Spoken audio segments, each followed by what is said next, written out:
right. So praise the Lord, church. Very first thing, the housekeeping is who would like to work for me tonight for $1? Would you? All right, come here, Seth. You had your hand up. Now listen, here it is. When I ask a question and someone's going to talk, you got to make sure you're there. Okay? All right. Good. Awesome. All right, you may be seated. All right, so before we get going too much, we're halfway through, and I just want to share, I hope that I bring honor to who I represent in the book and the content that we create or the content that we share, John Maxwell. I always want to bring honor because I'm speaking on behalf of him, but I always want to bring glory to my Jesus, my Savior, my Messiah, and he's the one that we speak to an audience of one. And so I just wonder for just a brief second, you don't even need to stand, let's just thank the Lord one more time that we can come together and just share leadership, all right? Lord, we exalt you, we praise you, we glorify you, anoint our lips, anoint the ears that they may receive, God. We thank you so very much. Lord, be glorified in your glorious name. In Jesus' name we pray. Amen. Thank you. All right, so tonight we're talking about 2 more chapters, and we're going to get right to it. Have you ever walked with someone and they walked a little bit faster than you, and you really kind of had to kick it in just to keep up with them? I find myself, we go on a couple walks a day, and I really got to kind of step it up because she actually has longer legs than I do. And by the end of it, I'm kind of exhausted because she just walks at a faster pace. She gets out and we're ready to go.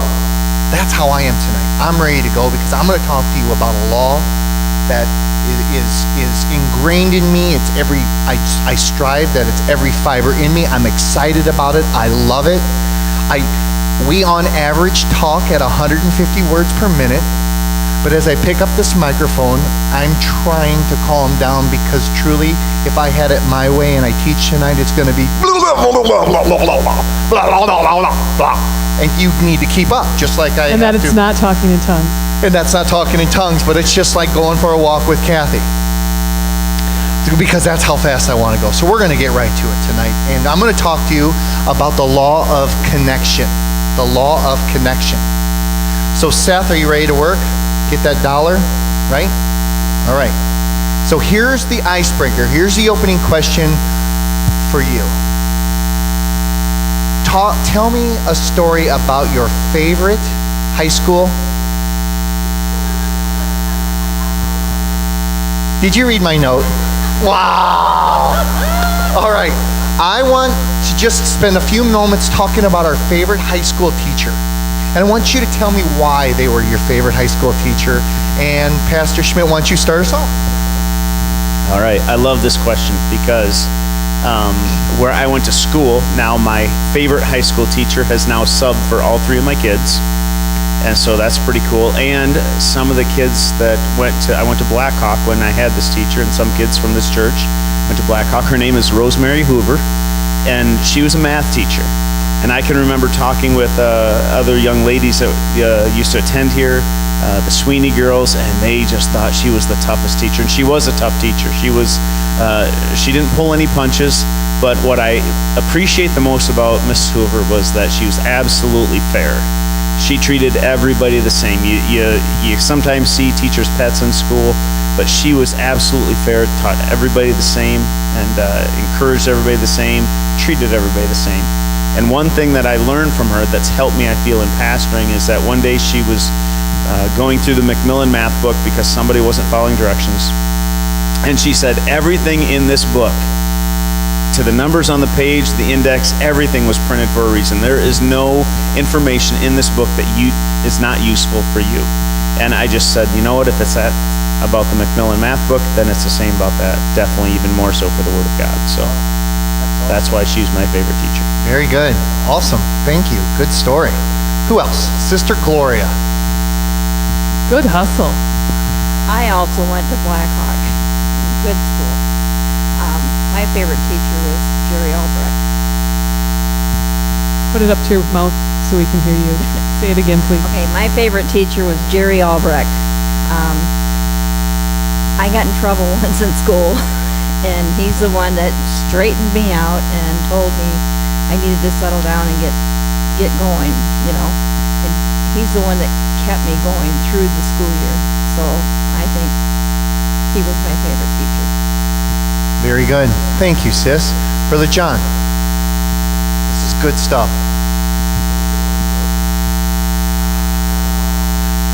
My industrial arts teacher in high school, it was Ron Roberts was his name, and he taught everybody the same way. Didn't take any lip or back talk from anybody. He was stern but fair, and he brought out your woodworking talents in you. So he was always a guy to always remember, and I still work with wood. So Awesome. So he kind of maybe encouraged a passion that you still carry to this day. That's great. That's awesome. Anyone? Can I share? She's absolutely just, yes, go, please. Okay, so my junior year in high school, it was Mr. Scott Lustig. He was the accounting teacher. And in accounting, we had to say this poem, and we were tested on it. He didn't give out candy, but suddenly he would just call on us and say, say the poem. So it went something like this. By the way, there's no rhyming words. You can't say it fast because you'll get tongue-tied. So it was assets, debit side positive, credit side negative. Liabilities, debit side negative, credit side positive. And you go through 5 layers of financial statement like this. Doesn't that sound like fun? I could rattle that baby right off. I could rattle it right off. On this particular day, I made a little mistake. And when I made the mistake, I said a bad word. So immediately he said, detention after school, 45 minutes. Don't laugh. I'm an A student. I'm involved in everything. I do not do detentions. Hello, right? Mr. Lustig was one of these men that walked down the hallway like this, and he looked at you underneath his glasses, or he looked above his glasses. You just don't mess, right? So fine, I'm gonna make the best of my time. I'm gonna go sit in detention. I walk in with a pile of books. Let's get this homework done. I'll leave here in 45 minutes. Books will stay in my locker. I find my spot, which his office was the computer lab, so I find my spot, and his office kind of had glass walls, and I hear him from behind the walls, Nero, get in here. So I go walking in, and for the next 90 minutes, we talked about what I'm doing after high school. The entire conversation was all about me. And it was very encouraging. At the time is when I was a pilot of airplanes, and I was taking pilot lessons, and he said, why are you not looking at the Navy? You can be a fighter pilot. You can be landing and taking off from the the ships. And he was bringing stuff, and I'm like, what? There's no way. No, I'm not going into military boot camp. No. I'm going to go into accounting. Hello, brown nose. Let's go into accounting. You're the accounting teacher. But it was just amazing because he helped me really think differently about my options after high school. And he fed me confidence. And that was just, 90 minutes. I was 45 minutes late, and I still had homework to do, right? But it didn't even matter because it was so intriguing for me, and truly, he cared. Very good. Anyone else? We'll take one more. And it didn't have to be high school. It can be any teacher. It doesn't have to be high school. So go ahead, Kaylin. Seth, your sister. Your sister. Probably Miss Woman, because she was really nice, and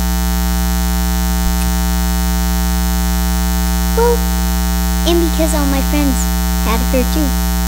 All right. Nice, and all the friends had her.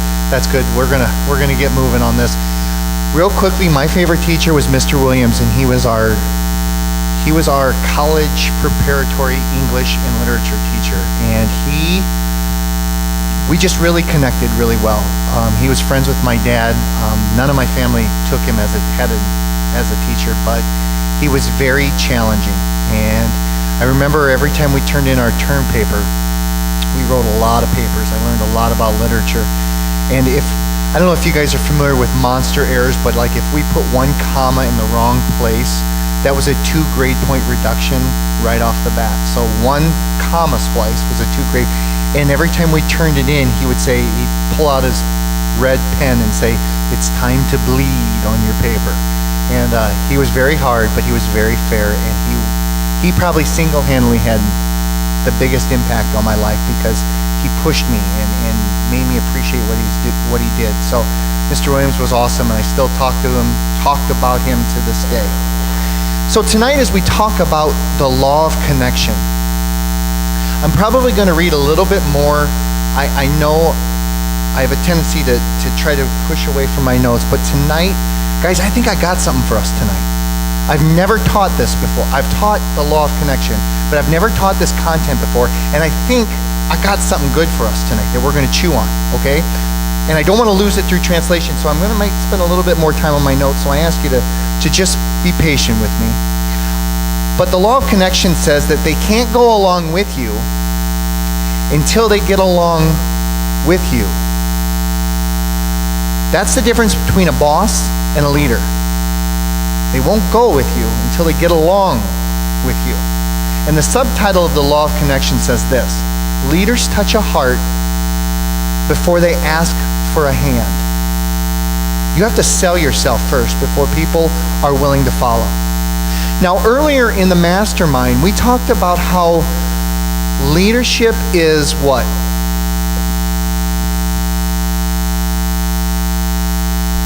Leadership is influence. And what's the, not you, but what's the other part that we always say? Someone back there. Was it Brian? Brian, I got another one for you. Here you go.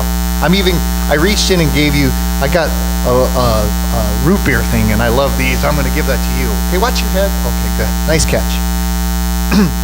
Leadership is influence. Nothing more, nothing less. But in order to have influence, you see how it ties back around. In order to have influence, I got to connect with the people that I'm leading. Otherwise, they're going through it for a paycheck. They're going through it through the motions. Their heart isn't in it because I haven't given them my heart. And leaders know this almost instinctively. The ones that can truly connect with the followers know this instinctively, that I've got to give them my heart before they're willing to give me their hands. Are you with me so far? Before we can move someone into action, we have to first move them with emotion. We have to connect with them. Just like many of you guys talked about your teachers tonight, there was one underlying theme to all the teachers. It was just some type of connection that you had with them. The connection that they were fair, they were consistent, they pushed me, they wanted to know about me, they were interested in me. There was some type of connection.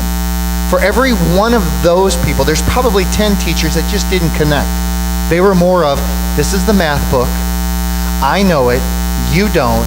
If you don't get it, it's not my problem. Let's go, open the book. Well, that's not going to be a recipe for connection. It's the, I know it, and you know what? If you trust me, I'll get you there. We're going to learn this together. I'll pull you through. We're going to develop a process. You know what? That person just connected with the student. All right?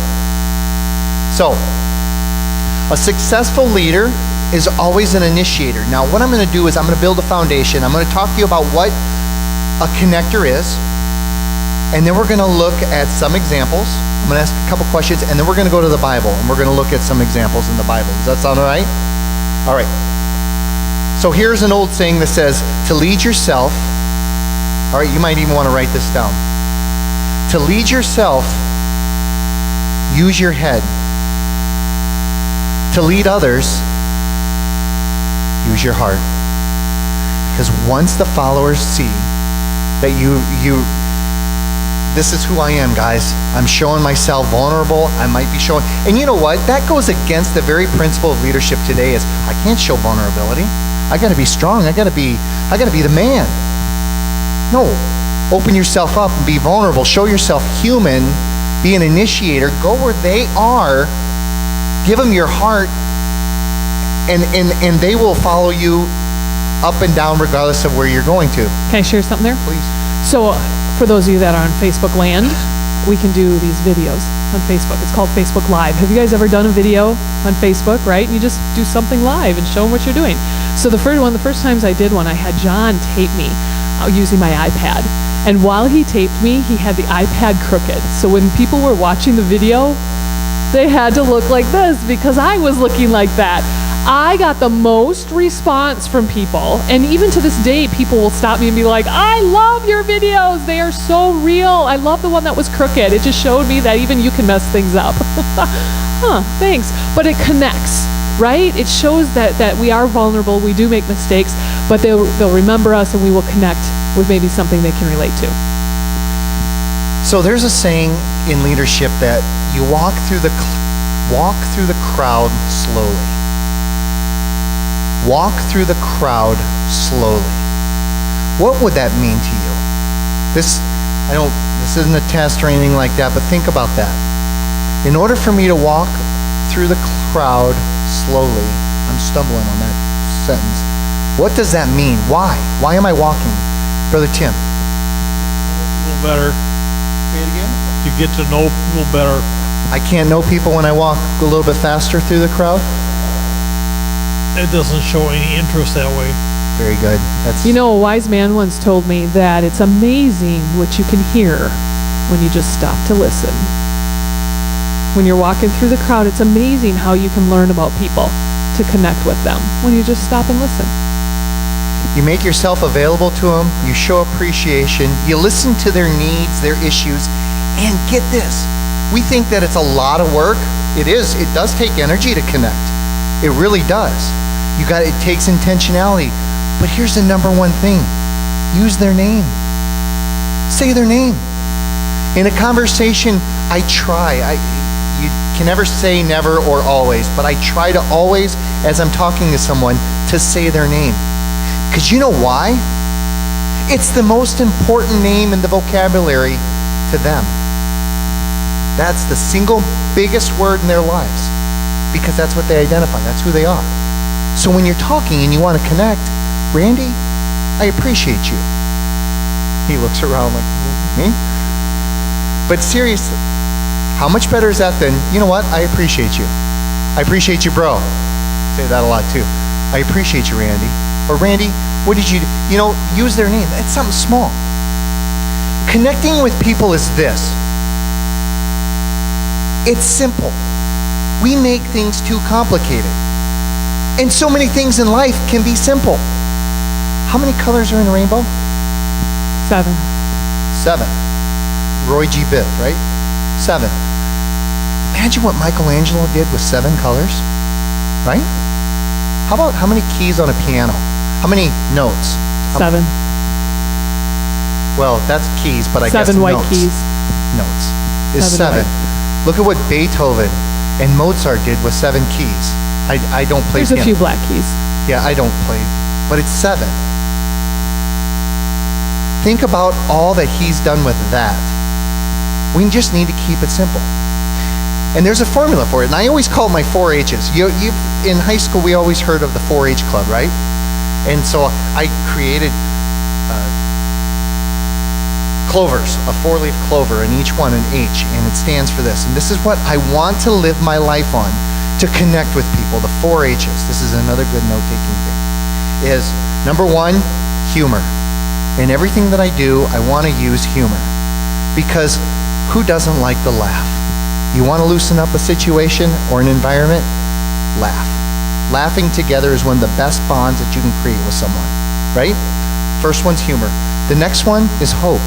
In all that we do, why wouldn't we want to bring hope? Why wouldn't we want to bring something that aspires to be great in so they can buy into the vision? Provide hope. So you have humor and you have hope.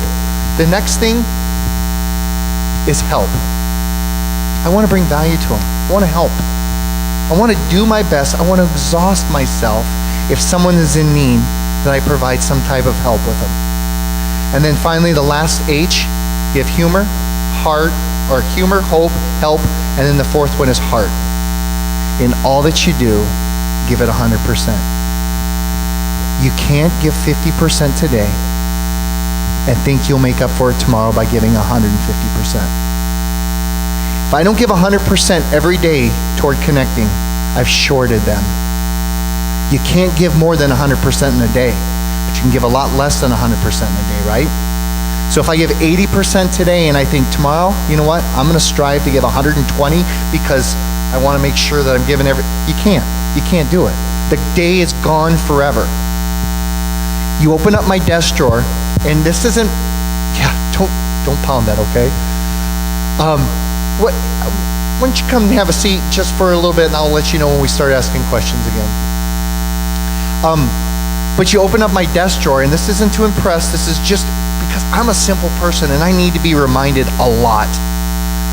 But when you open up your desk drawer, it says, make every day your masterpiece. And it's a reminder to me that I can't give less than 100%. Do I always do it? If I'm transparent, I probably not always work it at 100%. But it's a reminder that I need to try. I need to try. So humor, heart, help, and hope are my 4 H's. So let's go through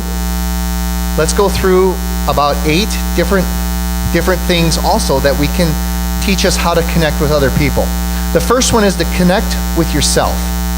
In order for me to connect with others, I've got to connect with myself. Is this okay? Is this pretty good? All right. Connect with ourselves.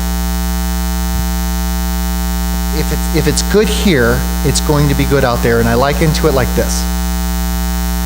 If I'm a good parent, does that mean I'm going to be a good husband? Probably not, huh? We all probably have heard or seen or known or watched or whatever someone who's a great parent, but they don't have this. Now let me ask you this.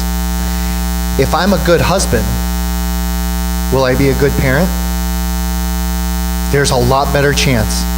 In fact, I don't know of an example where if a guy is a stand-up guy and he's got good character, good integrity, good credibility to his wife, that pours out on their kids. That's the same way what I'm talking about is connect with yourself. If you got it going on in here, there's a better chance that I'm going to have it going on here. Does that make sense? Good? Second thing, communicate with openness and sincerity. People know if you're being fake. In fact, you should never even talk or teach on something you don't believe, because it's hollowed. And there's words for that.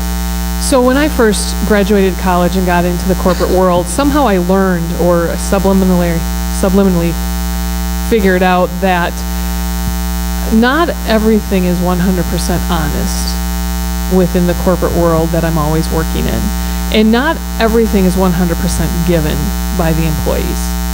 It seemed like people were always watching their back or covering their back, making sure they would always be protected or taken care of. And as time has gone on, I've been downsized twice because companies have downsized. So you start learning that companies aren't looking out for you, you better look out for yourself. And it's created a really cold, competitive environment.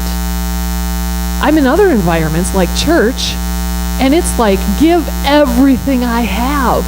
You need money here, don't worry about paying it back. Do you need some ideas? Do you want to talk? We just pour out everything. But that goes against what I've learned in corporate life. I tell you what, when you give everything, who's really in your life? He will provide for you. If you are true to the employer, if you give everything you know, the best work you can give, and they still downsize you, or they still do not give you a fair salary, or they still take things away, they're not really your boss. God is. And God will always give more abundantly. And it sure is nicer to work as a human being just giving my best. Not 30% or 70%, but 100 every single day, knowing that this is my character and who I am, and God will bless me. That's good. Communicate with openness and sincerity. If you're not drinking the Kool-Aid, no one's going to come to your stand and buy it. Okay, so you got to believe what you're selling. The next thing, know your audience. Walk slowly through the crowd. By knowing your audience, you get to know their names, their dreams, their passions, what keeps them up at night, what's real to them, what are the barriers they're going through. That is the whole recipe and formula for connection. Live your message, practice what you preach. The next one is to go where they are, adapt to others. Don't expect them to come to you. You're the leader. You need to initiate this. Now, I'm going to go on after this, and I'm going to give you an example, and I challenge you to challenge me on these things that I'm listing on the example. Oh, yeah, that's the one you mentioned. That's the one you mentioned. That's the one you mentioned. This was an epiphany to me. So know your audience. Live your message. Practice what you preach. Go where they are. Adapt to others. Believe in them. When you truly believe that they have value and that you can bring value to them, now all of a sudden, you got something there. You got a connecting. You got a connector. You got some rapport. You got a relationship, and everything is predicated on relationships. You can't do it alone. If that was the case, Adam would have been by himself. Last weekend, we were up in Milwaukee visiting Cassie, and we visited a different church, and it was a larger church. And one of the young ladies, probably Cassie's age, was one of the praise singers up on the altar. And when she came down to move on to class, she stopped at a pew in front of us to talk to somebody. And on her way back, she stopped by Cassie and said, "I'd love to get to meet you after church." And then she went on her way and went on to her class. How easy is it to stop at a stranger and say, "I'd love to get to meet you," or "Hi, I'm Kathy, what's your name?" Or how about this one, "Hi, I'm Kathy," and they don't take your hand, they don't smile back at you, they don't acknowledge that you're trying to connecting. Have you ever tried that? How easy is that? Here's like an 18-year-old saying, "Hey, nice to meet you, I'd love to meet you after church." That is the beauty of connecting. That's knowing the audience. That's believing in them. That's truly showing an interest in them. But it sure is not easy to do. And when you're rejected, it's even harder to do it again. And then the final one that I want to talk to you about is you got to give them hope. Napoleon Bonaparte actually says that leaders deal in hope. All right? So now I talked to you about all these different things. There's actually 7 of them that I mentioned here. So under those 7 parameters, let me ask you, and you don't got to raise your hand or anything, but think for a moment. Are you a connector? Do you practice this in your day-to-day? And if not, why not? Because life is truly about relationships. The next question I would ask is, does this even mean anything to you? As I go out to our clients, and we always ask, our why in our company is this. This is our why. Our why is to help you with yours. What's important to us is to help you achieve what's important to you. That's what we do when we go out. But I'm finding something crazy that I would have never anticipated. The CPA firms that we work with, they don't always care about their clients. They're just there doing tax returns. So when I impress upon them to care for your clients, not all of them even want to. They're comfortable at their desk. That blows me away. So does this even mean anything to you to connect? And is it important? And how do you connect with others? Hopefully you use some of this. So let's go to the Bible. Let's jump into the Bible. And we don't have to go any farther than the 4 first books of the New Testament: Matthew, Mark, Luke, and John, the Gospels. Because in the Gospels, there's over 40 different meetings between Jesus and various individuals. Let's just look at that. We don't even have to go into all the other books. Let's just look at 4 books in the Bible. So, of the more than 40 times that Jesus met with other individuals, 9 of the cases, Jesus initiated the conversation. He walked through the crowd slowly. An example of the Samaritan woman, the crippled beggar. And I could tag these scriptures. If you want the scriptures, please stop me after service and I will be glad to give you all of them. But for time's sake, I'm just going to kind of read these to you. The next one, in 25 instances of over 40 different times Jesus talked to individuals, it was the other party who started the discussion, but Jesus responded to other people's inquiries. So there was a discussion coming in, and somehow they asked Jesus a question. The rich ruler, Legion, the synagogue ruler, the woman with the issue of blood. Jesus responded. Other conversations were triggered by third parties. The tax collector, King Herod, when he was introduced by Pilate, Nathanael, invited by Philip, and the adulterous woman that were pulled out by the priests, caught in the act of adultery. Jesus Jesus just kind of sat along her and started drawing in the sand until there was a question. Then he responded. Okay, hold on, back up a minute. So you said Jesus was there but didn't respond or speak until there was a question. Jesus had a lot to say about adultery. Why did he not speak until there was a question? Anyone got that answer? Sister Vicky? Because I believe there was another larger point to make with the crowd that day, is because, yes, the lady was doing wrong, and it was apparent in many of the others' eyes, but also Jesus wanted to point out the accuser's wrongness, I believe. So that's why he didn't say anything right away. So think about this a minute. People don't really care what you have to say until they ask you a question. If he would have spoke before he was asked a question, would they have even listened? The silence almost killed him, right? And then when he did open his mouth, what did he do? Did he give a statement or justification? What did he do?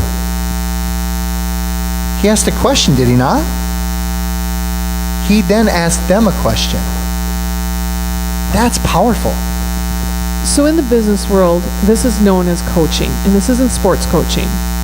This is more like life coaching, and it is the most powerful, amazing experience that I've ever had, because it focuses on the whole idea that the potential lies in you. And I, as a coach, I'm just going to ask you questions to pull out the answers within you. What I tell you to do, or what I tell you from my experiences, has no bearing on you because it doesn't matter to you. So I have a coach, but I also do coaching. And yesterday, I actually, in 4.5 hours, I had 6 different coaching sessions. One person came back for more. She came back twice. And at the end of actually that one, she said, you know what the most amazing thing is first of all, on Friday, I had an epiphany of what's going on in my head, and I knew I'm talking to Kathy about this on Tuesday because we can figure this out. I don't even have knowledge of the things people come to me with. I don't have expertise. I mean, I'm talking to auditors and engineers, and when you took a look at their technical expertise, there's nothing in me for that. All I'm doing is asking them questions. And she says that when I talk to you, I know that you care about me, and you really want to work through it, but you're never going to tell me what to do. You're just going to make me answer some really tough questions like, when are you going to do that? What are some options? What else could you do? What are you going to do tomorrow? I mean, these are the questions. It's simple. But it's up to you to make decisions, and it's pulling out the ideas from you, because that's what you're going to do, is what you come up with, not what somebody else tells you to do. There's nothing new under the sun, and we can learn so much from the Bible that when Jesus asked a question, it was an open-ended question. It wasn't a yes or no. It was an open-ended question. And the Latin word for the root word of education, educo, is translated in Latin to draw from within. So that's where coaching comes from, is to ask the questions, because therein lies the answer. It's just asking the question and having to talk. But by asking a question, you're connecting with the person in front of you. You care about what keeps you up at night. So Dawn, why do you think that thing happened? Well, it could have been this, and this. Is there anything else that could have happened? Well, now that you mention it, I did do this and this and this. And it's just such a powerful tool that we see Jesus do here as well. Another great thing that Jesus did was, where did a lot of these conversations take place? Well, the majority of them occurred in workplaces. James and John, the Samaritan woman, the lame man. Many took place in individual homes. In Peter's house with his mother-in-law, at Zacchaeus' house. There were very few times that were being held in religious settings because of this. Remember some of the traits that I read you? Jesus went where his audience was. Jesus went out to where it was comfortable with them, where they were. Jesus was an initiator to develop this connection. He knew that if this message that he only was ministering for 3.5 years. That's all he did, right? But he wanted his message to live for eternity. He knew in order for this to have an existence long after he's gone, he had to go to where they were.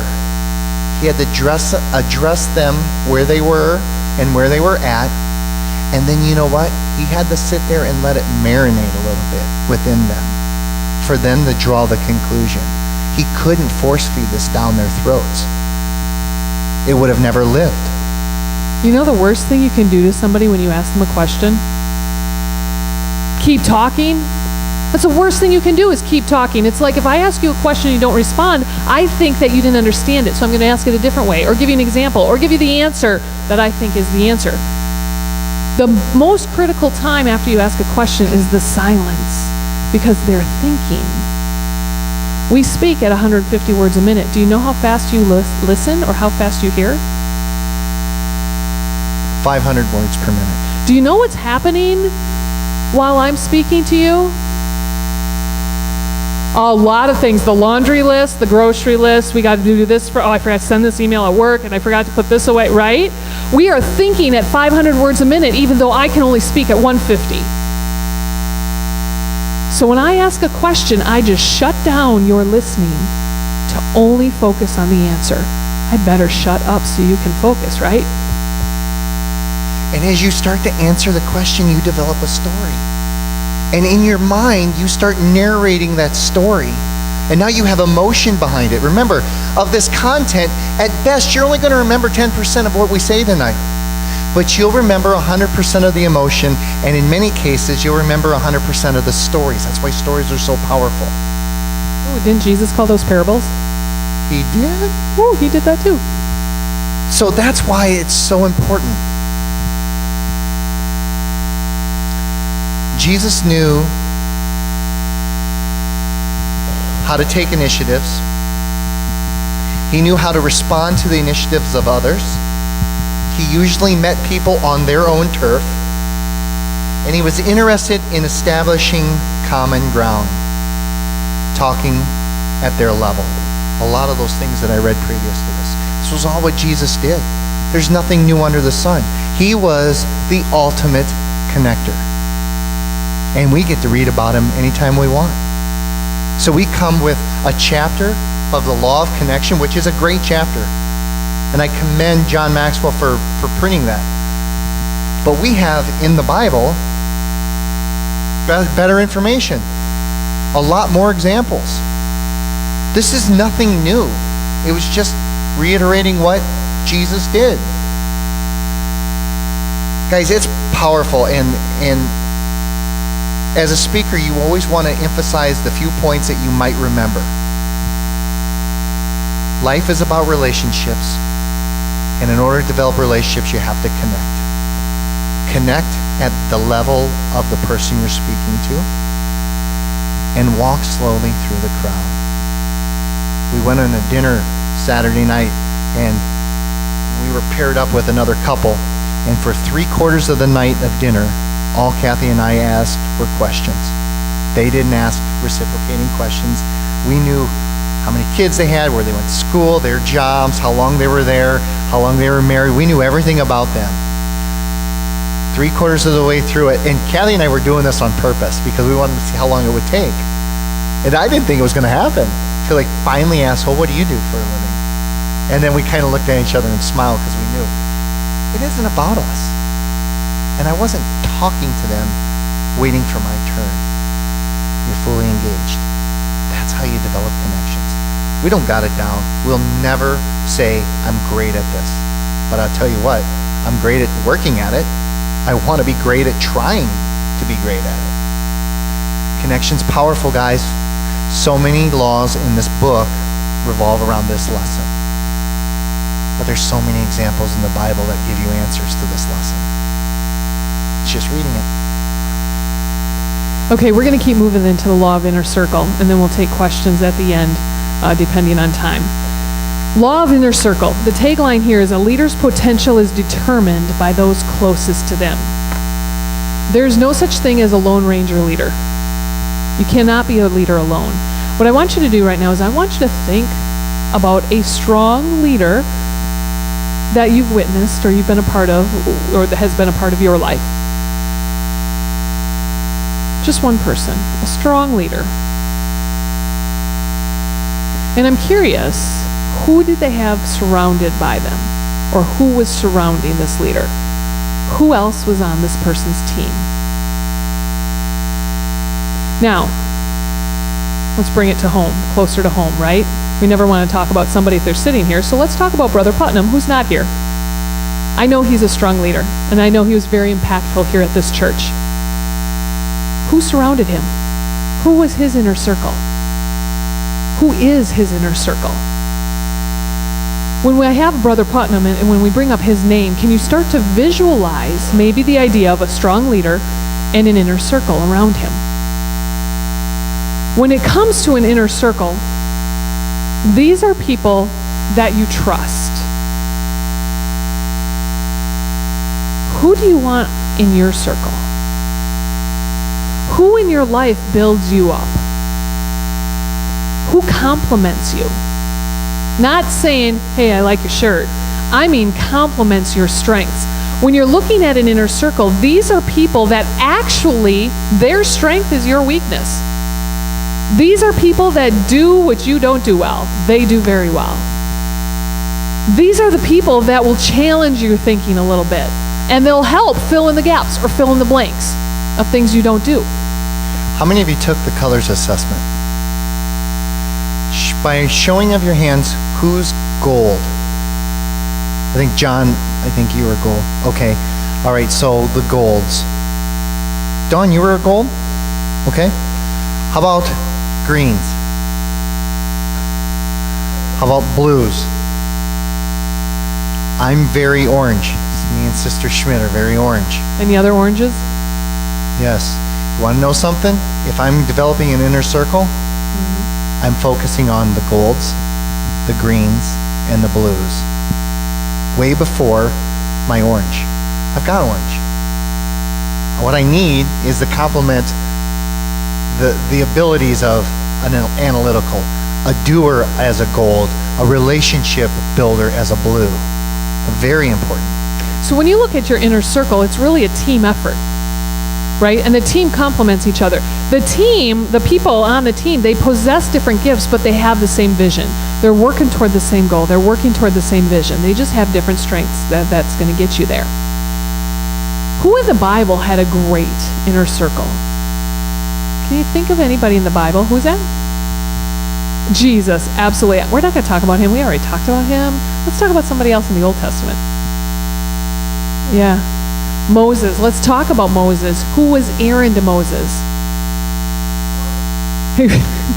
He may have been orange, but Aaron was the speaker. Aaron was the one who was the verbal one.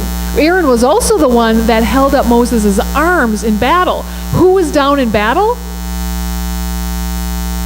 Wasn't that Joshua? Who was down in battle fighting the Amalekites, right? Woo! So you got Moses, the strong leader. You got Aaron on his inner circle holding the arms up. You got Joshua doing the battle. And then there's Jethro. Jethro was the wise elder. Jethro was the one who said, you need a 1-to-5 ratio when it comes to employees and leaders. For every 5 people on your team, you need 1 leader. He's the one who laid out leadership, 1-to-5 ratio way back then. He's the wise elder. Wow, right there, just boom, 4 people. You've got quite an intense inner circle. And you can really say that the things everybody did well was definitely not always what Moses did well. That's what inner circle's all about. But now I want to take it a little deeper. Here, Seth, actually, you don't need the microphone. I need you just to hand these out. God bless you. Thank you. Here what I want to talk about is now we want to talk about the outer circle. The whole chapter was about inner circle. We decided that inner circle is about finding people who are going to strengthen you by being strong at your weaknesses. When you have an inner circle, you also have an outer circle. And then you have people that don't even want to be in your circle at all. Or you don't want in your circle at all, right? But the outer circle's a little bit different here. I'll wait until Seth gets these all handed out. So without you guys reading like the little captions of each circle, how many of you internally are thinking, oh, I want to be in an inner circle more than an outer circle? Thanks, John.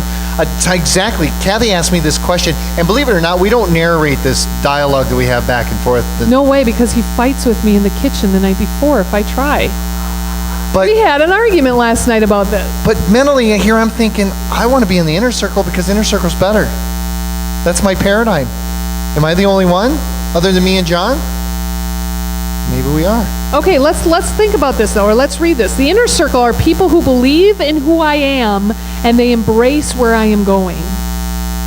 The outer circle, these are people who believe where I am going and they embrace that I can be what I can become. So here's a difference. The inner circle, people in the inner circle are strong at things I'm weak at. People in my outer circle complement my strengths. Here's where the fight came last night. Here's where my husband argued with me. I have a business. I have a Pampered Chef business. And my inner circle, I have a group. We have a book club every Wednesday. So it's my book club group. We are everywhere from Wyoming to Denver to Arizona, Indiana, Iowa, Illinois. We are all over the United States, and we connect online every single Wednesday. This is my inner circle. They are blue. I'm green. I'm not blue at all. They are orange, they are gold, and they challenge me. And today's book club actually turned on me because I facilitate it, right? I have control over it. Yeah, no, this one turned on me and they coached me. But they challenge me in a different way. They fill in my weaknesses and they give me ideas that allow me to grow and learn. I have other people, my mom and dad, they're my inner circle, not my husband. When it comes to my business, my husband's not in my inner circle. So when you look at this, these are people who believe in who I am and embrace where I'm going. John's in my outer circle. And right away I had what do you mean I'm in your outer circle? No, I'm your husband. But listen, he believes where I'm going and he embraces who I can become. He, him, and I have a lot of the same strengths. But the outer circle people, these are creative people. They're going to blow you out of the water with ideas way far in a distance. And they are. They're looking ahead. Inner circle is focusing on today. How can we fix things today? Outer circle is very strategic and looking far ahead and keeping the vision going. We need people in both, and my husband may not be in my inner circle in every part of my life. For my business, he's in my outer circle, and there's nothing wrong with that. Whose circles are you in, and whose do you want to be in? Do you have a thought? Yeah, actually, when we teach this, we also have a mastermind at work, and we talk about our inner circle. And this is kind of groundbreaking stuff, too, because this is actually the first time that we talked about an outer circle. But you think about, what if you had an inner circle of everyone who had the same personality as you? Sister Schmidt, let's think about if we had an inner circle of a bunch of orange people. What would we be good at? We'd be a great partier. In fact, I would argue that we wouldn't be the life of the party. We would be the party. You would be great partiers, but you would not have a party because nobody would organize it. That's true. Okay. Hey, that's what would happen with a bunch of oranges. But then we would need the greens to prepare the party and the golds to actually take care of the work that needs to be done to get the party going. And then we'd have to have blue invite, or when they walk in, to embrace them and love on them, that they're thankful that they're here. What's that, Pastor? The blues are going to invite people. Absolutely. Absolutely. One year we took a vacation and we flew into Vegas because it was very cheap to fly into that airport and stay there a night or two. And then we went on to Hoover Dam and Grand Canyon, Lake Havasu City, Arizona. It was wonderful. But then again, we came back to Vegas, stayed the night, flew out the next morning. And that morning before we flew out, we were in the pool. 2 kids were still in bed, 1 child in the pool with John and I. And I had a breakdown because this entire trip, I planned it, I budgeted it, I kept the details of everything, I kept it going, and they were loving him for the trip. And I lost it. I broke down in the pool, but what I also didn't really capture, I guess, and understand is you know what? We're a team. We are a team. And it wouldn't have happened as well without him there. And it wouldn't have happened as well without me there or without the kids there. for me to be focused on, come on, give me the credit. Okay, my focus was wrong, right? But the value in the team, how we will empower each other. We'll either help each other challenge our weaknesses or challenge our strengths. There's so much value. There's no lone range leaders. We cannot lead alone. We need an inner circle, an outer circle. We need this team. And we need to recognize the value of that team, or there's going to be silos that are going to start to happen. And now suddenly everyone hated mom because mom was angry, nobody was giving her attention. Everyone, of course, loves dad. He's the life of the party. And they also don't want to be around an attitude. If I would have just embraced the team and embraced the opportunity that, hey, we had a successful vacation, we came home with $13 and no debt, life is good. That's the mission, right? And I did budget. I did the budgeting, so I did do something. No, I did the budgeting, you tracked the receipts. Okay, I did something. I'm sure. I don't remember what I did. I did something. Yeah, I had the fun. I celebrated. Okay, so, wow, look, a bird. So I want to open it up to you guys. This whole idea of inner circle, outer circle, and even the law of connection. As you were reading through these chapters, and as you listen to maybe a further discussion or further enhancement tonight, what are you thinking? What's standing out to you? Seth, we need you. We need you on your toes with that microphone. What's standing out to you? About the 2 chapters. See, okay, so this is what we always say in training, is that the problem with communication is the illusion that it took place. The problem with sharing an agenda or going over things is that we could leave and think we conveyed what we wanted to, but then you went home and I just didn't get what they were saying. I don't understand. Well, now is that time to fix it. Let's close that gap. So me and my personality is that I don't really fully understand what you're talking about until I really think it through. And so, because I'm still back at navigation, which is, I don't know what chapter. So I'm really thinking through everything very organized way. But then when I get to now the law of the inner circle, I'm really going to understand because I'm going to remember what you said throughout your teaching tonight. Does that make sense? It makes incredible sense. Sister Vicki, also there's a thing that we bring in called our personality and how we handle things. Now there's people who read something and they may proofread a photocopy just to make sure it's done right. And then they're going to go back through and they're going to reread it. And then they might take notes on what they read, and then they're going to go back and reread it again because that's who they are. It's not right or wrong, it's just different. Your process works for you. That's absolutely okay. We're not all green, we're not all gold, we're not all orange. It takes a moment to marinate, but I can guarantee you, with your personality, once it marinates, you'll never forget it. Absolutely. And that's who you are, and that's absolutely fine.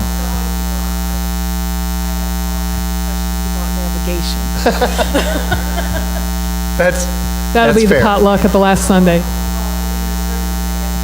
That's fair. Okay. Okay, for those of you that do, though, just based on what you heard tonight, law of connection, law of inner circle. I guess questions, absolutely, but also I'm curious of what resonated with you. What stood out? What connected with you? Pastor Schmidt? I think that most all of us have probably heard the saying, probably, that nobody cares how much you know until they know how much you care. But I think it's really easy just to use that as a cliche saying and not really apply in life, because we do get so caught up in, I've got a lot to share and I want you to hear it. You know, to the point where we think that we're communicating, but we're not. We're really just talking. And so I think that just understanding better in the law of communication that you have to have, you can talk all day with somebody and they can walk away and just feel not connected to you at all. And I think that the personalities come in and everything, but just really understanding that having the conversation with somebody with a purpose behind it of hopefully, from a church perspective, is that I want to win this person to Jesus Christ, or win them to myself and introduce them to Jesus Christ, or however your thought process is in that. But just understanding that just because you're talking to somebody about Jesus doesn't mean you're really connecting with them well about it. And Jesus had a great model for us on, especially, and this is where I was thinking when I was studying this out. It's a perfect example of witnessing. We witness to people to love them. And yes, we have the answers. We have a place. We have a place for you to come. But right now, I'm just focused on you. I want to love on you. I'll never forget this interaction. Eleni said to us, listen, you're my friend not because we go to church together, but you're my friend because I like you. I like you. And it was from that she has an incredible walk with God. Instead of me shoving this down her throat saying, I got the answers, come on. I didn't take a moment to connect. Jesus didn't. Jesus connected with people.